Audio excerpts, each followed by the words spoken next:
आपकी जो डील है जिसके वजह से आपने ये शादी की है वो टूट जाएगी। एहसान चुकाने की बात कर रहे थे ना आप महाराज जी, एक झटके में मैं आपके सारे एहसान चुका देते। बाहर निकालने की शर्त आज आप जीतते हैं। मैं अब एक पल इस घर में नहीं रुकूंगी। कथा ने किया शॉकिंग फैसला। क्या परी करना चाहती है यूवी और कथा को एक दूसरे से अलग?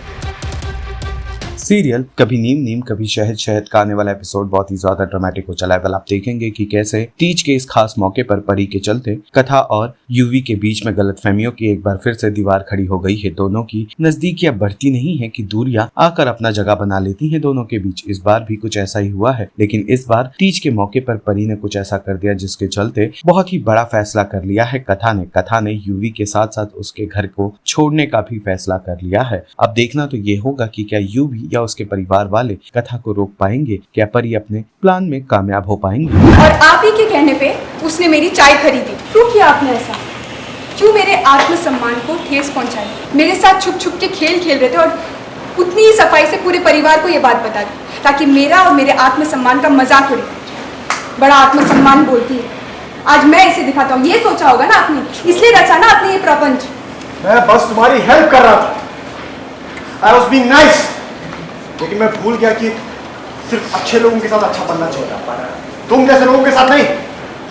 जन्माष्टमी के दिन तुमने मुझ पर एक फेवर किया था, मैं उसी का पे बैक कर रहा था। बस करेज किया ताकि तो वो तेजस नैना का पीछा छोड़ दे और मेरी बहन के पीछे पड़ जाए, है ना? उदय, अरे तेजस कौन है? वही घटिया आदमी जिसकी वजह से नैना को इस घर में रहना पड़ रहा है। आपकी बातें सुन के ना शर्म आ रही है मुझे। इतनी घटिया और गंदी सोच होगी आपकी, ये मुझे नहीं पता था। आप मुझे इस घर से निकालना चाहते हैं ना, इस शादी को तोड़ना चाहते हैं, लेकिन सीधे सीधे ये नहीं कह सकते क्योंकि आप में हिम्मत नहीं है। और आपकी जो डील है जिसके वजह से आपने ये शादी की है वो टूट जाएगी। एहसान चुकाने की बात कर रहे थे ना आप महाराज जी, एक झटके में मैं आपके सारे एहसान चुका देते। बाहर निकालने की शर्त आज आप जीतते हैं।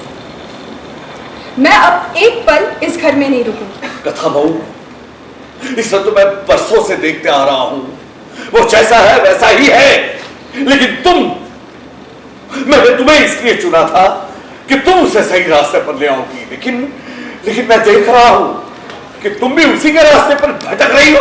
और इस सबसे बड़ी सजा ये है कि तुम कुछ हफ्तों के लिए गुरु मां के आश्रम में जाकर रहोगी।